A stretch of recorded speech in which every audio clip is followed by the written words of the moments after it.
एक menu card scan केलं आणि बदलला लाखो लोकांचा जेवणाचा अनुभव. ही गोष्ट आहे झोमॅटोची. दीपिंदर गोयल IIT दिल्ली मधून पास आउट, नोकरीदार, जीवन ठीक होतं, पण ऑफिसमध्ये एक गोष्ट कायम त्रास द्यायची. लंचच्या वेळी मेनू कार्ड शोधायला खूप त्रास व्हायचा.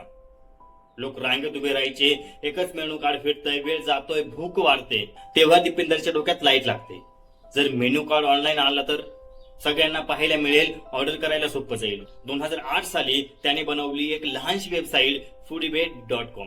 मेनू कार्ड स्कॅन करून अपलोड करायचं, सगळ्यांनी वापरायला सुरुवात केली. लोक खुश झाले. हळूहळू आयडिया वाढली. फूडवेचं नाव बदलून नंतर झोमॅटो झालं. पण का? कारण पुढे जगभर जायचं होतं. आज झोमॅटो फक्त मेनू कार्ड दाखवत नाही, घर बसल्या एका टॅपने जेवण तुमच्या दारात पोहोचतंय. लाखो रेस्टॉरंट पार्टनर झाले, लाखो डिलिव्हरी हिरोज आणि करोडो ग्राहक. एक छोटा त्रास आणि त्यातून उभं राहिलं भारताचं सगळ्यात आवडतं फूड स्टार्टअप. समस्येत सक्सेस लपलेलं असतं.